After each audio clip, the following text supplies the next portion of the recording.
3,000 brands in our head. Right now, that's what you have swirling around in your head, literally. But if I stopped 100 people in Schenectady or in Albany, and I asked them about your category of business, where do you come up? And let me tell you something, brand impressions is so important to be swirling around people's head before they need you, to be known before you're needed, that the next thing that happens to a consumer is the trigger event. Now, when the trigger event hits, they don't search Google. They search their mind. You see, that's where I'm going to challenge you. I grew up in the 60s, in the 70s. There was no Google, right? There was no Facebook, Amazon, whatever. I search my mind, and what's in your mind is much more important. How do you get inside people's minds? That's what you want to do. Okay, so here comes the online part. After I think the three, I'm going to search them online. It's very important to have a very good website when they search for you. There are billions of websites. When I was a kid, there was this advertiser on TV and the radio. He said, Cold Roto-Rooter, that's the name, and away goes trouble down the drain. Never said the phone number. So in the 1960s and 70s, if I wanted that phone number, where did I go?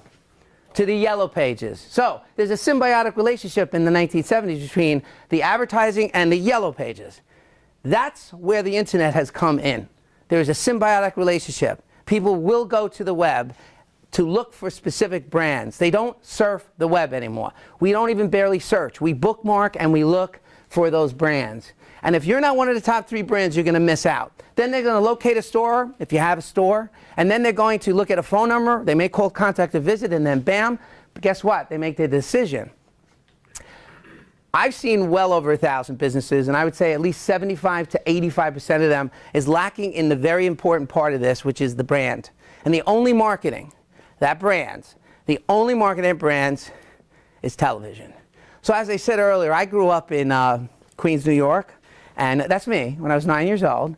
And when I grew up, I remember coming home from school, and all we had in our house was a big black and white TV set, and I was my dad's remote. Everybody remember that? Yeah. What'd you go up, rich up here? You go up rich? See, we had black and white. What'd you go up, rich? You had color TVs, what? When we got a few dollars, we bought a thing called a clicker. It actually clicked. Okay, everyone under the age of 50 has to leave this room. A clicker! You know, my mother still calls it a clicker. Darren, get me the clicker. It doesn't click. It doesn't click. Anyone who, get these people out of the front row. They don't even know what you're talking about. They used to call remotes clickers, you young millennials that you are. So I'm a little boy. I come home from school, and the first thing I do is I turn on the television. You know why? Because I watch cartoons. But I don't remember the cartoons. You know what I remember? And I know if you have a child in your house, or even you in your house, you know this. Every single commercial that came on, I became a voracious consumer of goods and services, right? I had to have Count Chocula cereal. I had to have a Schwinn bicycle. I had to have Converse sneakers. I had to have them. And now I'm a little bit older than I was there, and I still want the best. And you know what television taught me? What the best was. Now, there was this awesome marketer. Now, this marketer, his name was Ron Popeil, and he had this thing called the Popeil Pocket Fisherman, right? This was this product that the Popeil Pocket Fisherman, I mean, you can actually buy a fishing pole that folded, right? And you could put it on your belt, and it had a secret compartment for lures. And by the way, you could buy it at this place called Woolworths. Everybody remember Woolworths? Called Target now. So here's what happens. For $9.95. So I see this ad, and I say to my parents, oh yeah, I need this. And they're like, whatever. And meanwhile, my parents would go to Woolworths. I mean, that was the place. You know, remember, now, does everybody remember when they were younger, like, hanging out with your parents? Like, if you have children now, do you remember when they're young, they hang out with you, right? Does everybody remember laughter? Okay, so here's what happens. We go to Woolworths. Whoops. We go to Woolworths. I don't know my own strength. We go to Woolworths, and the first thing I realized, because I want this product, is instead of searching for it, he bought into integrated marketing in 1969. You know what he did? He put that product on the end of the aisle. In-your-face marketing. Right now, you don't need to write it down, but I want you to take a mental note. How many people are currently on your website right now? Currently on your website. Besides your mama, who's on your website?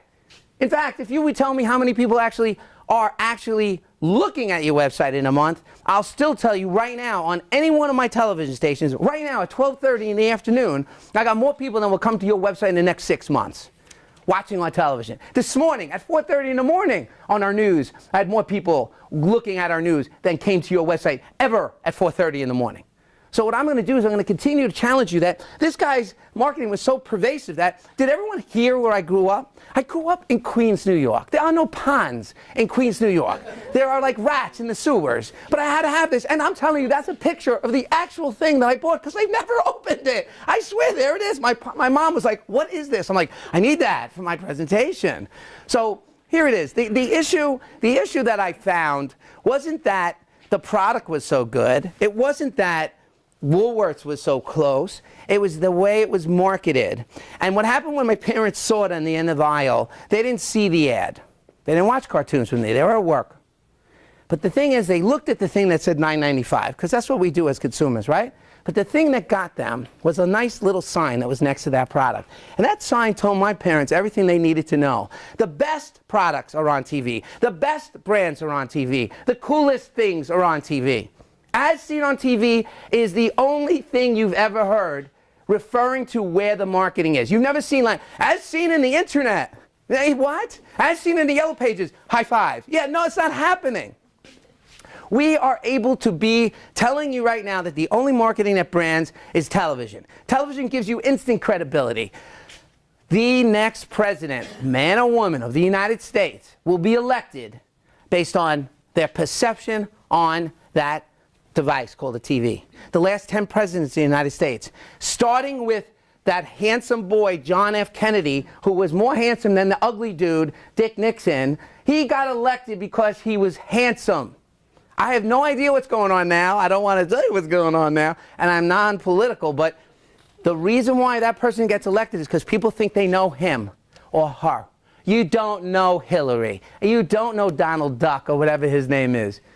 You don't. I don't feel the burn, okay? I don't. But that you think you do. That's what America is basically doing on television. On television. And if that's the power, then we're going to talk about you, and maybe if you're a retailer, it influences buying habits. It increases that share of mind that I was talking about before. And literally speaking, we have a very fragmented media universe with online and TV and radio and everything. But why television is because television cuts through all the clutter and brands. And the way it does it is by something called reach and frequency. See, that happens faster with something called reach and frequency. Let me explain reach and frequency. So if the Super Bowl happens every single year, and if the New York Jets are in the Super Bowl, or the Giants, obviously up in this part of the country, it's going to be very highly viewed, right? Very highly viewed. Those are our teams, right? I grew up Joe Namath Jets. Those are the Jets I remember.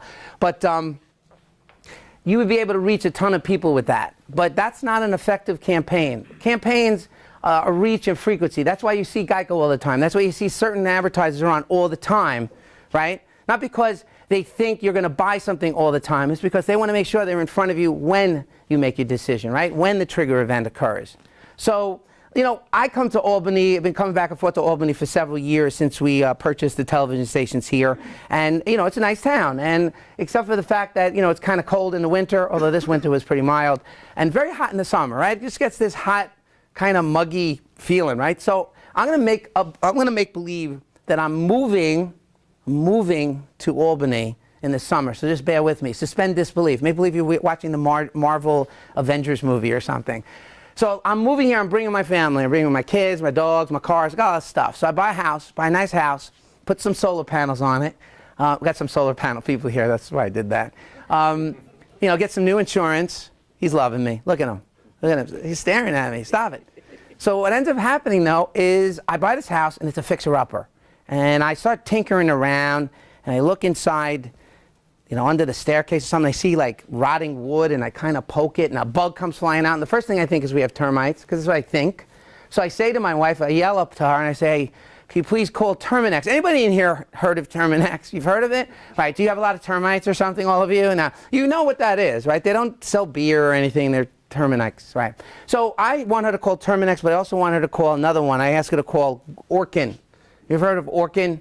It's Terminex and Orkin, that's who I know. Now I'm just going to ask you, and I apologize I'm coming so close, but I just want to remember your name, Andy. So Andy, just Andy. I just told my wife to call Terminex and Orkin, but I am a discerning consumer. Who's the third? No one else. Who's the third guy she should call? Tell me fast, because I need to call him. Third guy. Okay, here's what I'm going to do. I'm going to actually come I'm going to come to you. Who's the third guy she should call? Do you know? No. Do you know? In most markets, you usually say like ABC, Pest Control. That usually works, right? I'll ask this young man. Phil? You don't know. Here's the problem. Does anybody know the third one? Because now you can shut. What's that? Okay, now, wait. That's good. Now I'm real cheap. Give me a fourth one. Everybody's so proud. Hey, Cat's Eye. Hey, Cat's Eye. Cat's Eye. Yeah, but you can't name four. Do you think if I open up the Yellow Pages, there's only 3 or 4? Do you think if I go on the web, there's only 3 or 4? But you know what? They're all SOL. Do you know what SOL means? Seriously out of luck. You know that? Is your mind out of the gutter? Because I'm not going any deeper. Where do you show up in people's minds? Because all you didn't search Google. I didn't ask you to go to Google, right? I didn't ask you to Bing. You know there's a thing called Bing? You know that Bing is actually like Google? Right? Do you know that I'm saying weird words that 10 years ago I would have been arrested? I'd be like, hey, you want to Google me later? Or how about this? How about you try to Bing me later? You Bing me? I'll Bing you. Come on, try it. Go ahead. Google my Bing. Bing me up. Yeah, nobody's Binging anything, okay? It's owned by a multi-billion-dollar company, but nobody's Binging anything.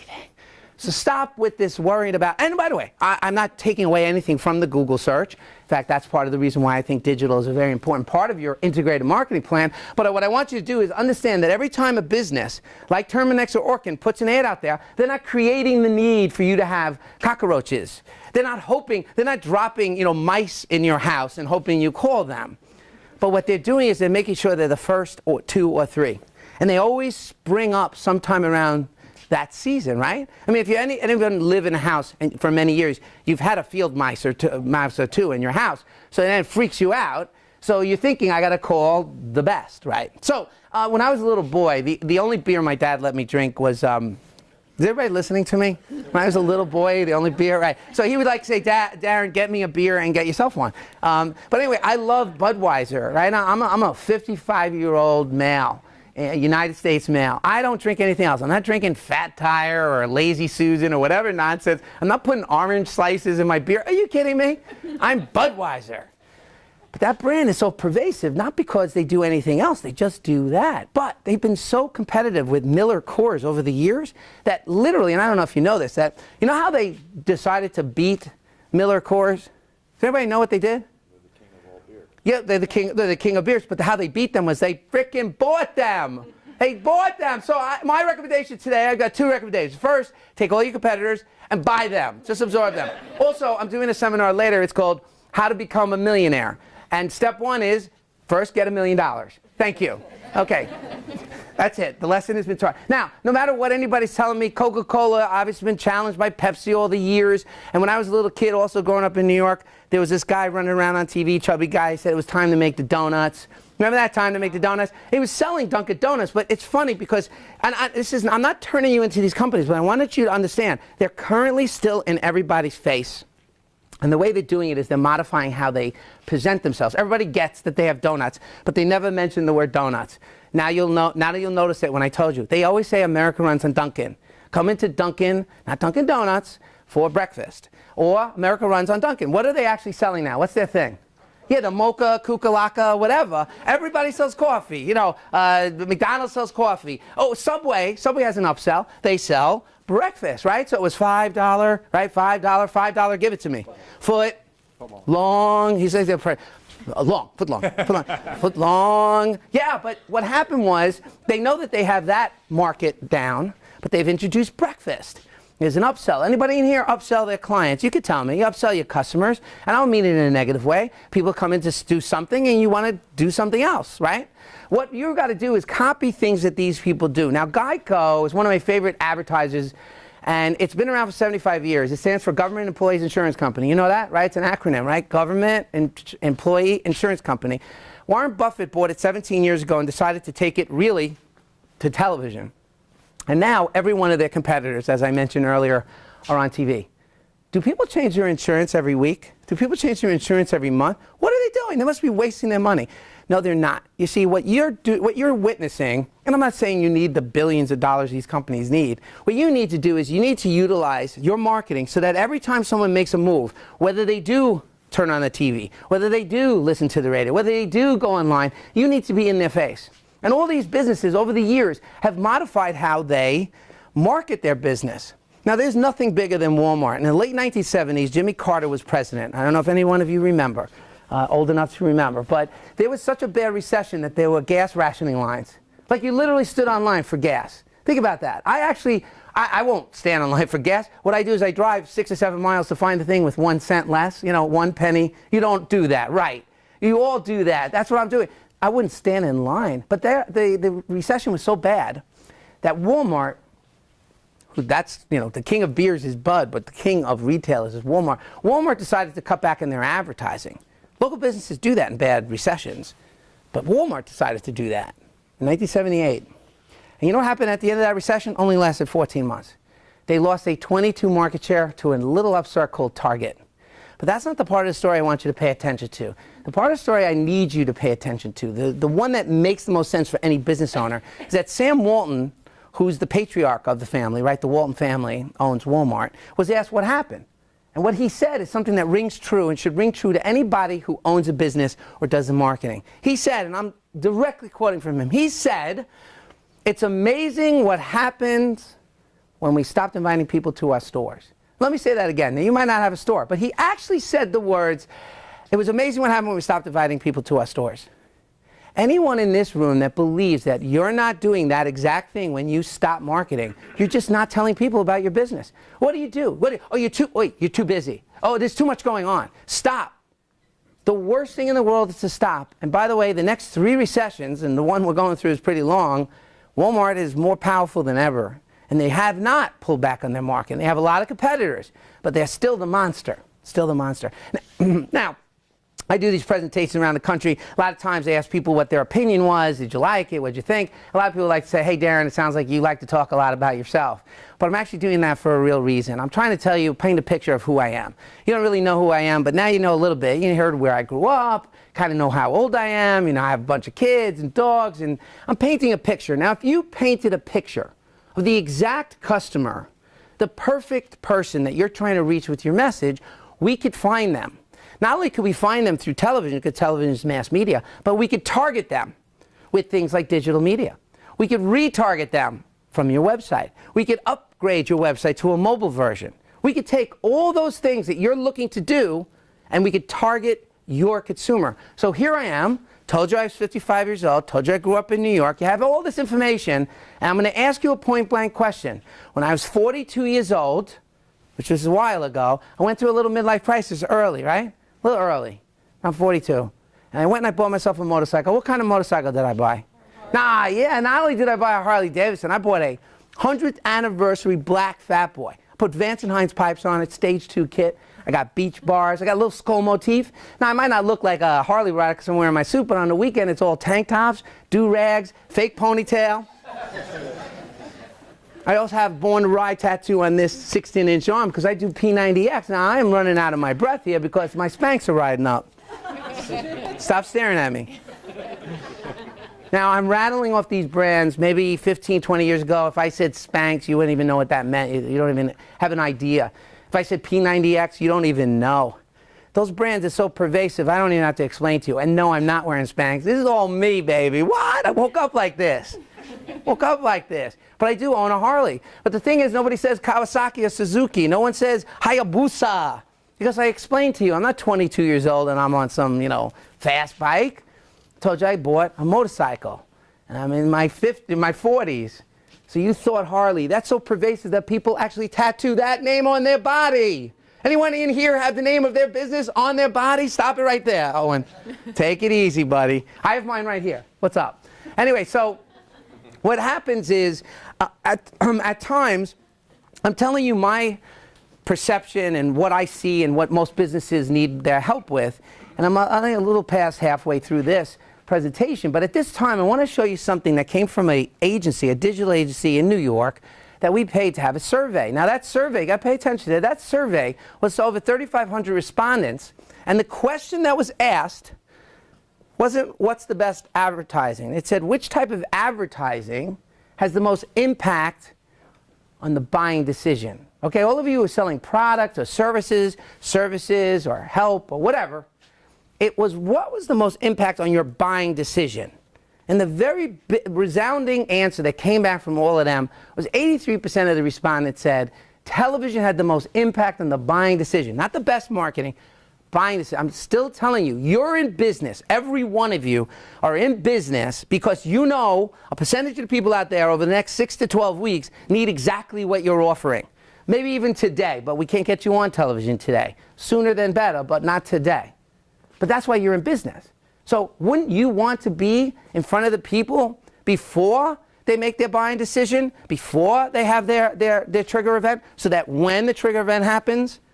Yes. Well, the second most successful thing was a local magazine. Now, it's very important that you understand, I'm not talking about People magazine. I'm talking about, I say I have a motorcycle. I will go buy a motorcycle magazine. And I'll probably buy a new gas tank because I see it in the motorcycle magazine. If you don't have a motorcycle, you're not buying a motorcycle magazine. Follow?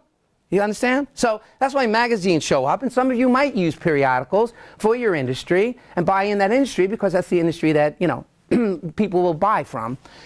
Number 3 is online. And remember, there's a symbiotic relationship. Newspapers with 44%, radio, and bringing up the bottom is billboards. But they're not bringing up the bottom that they're not effective. They're just not effective making the buying decision. Follow?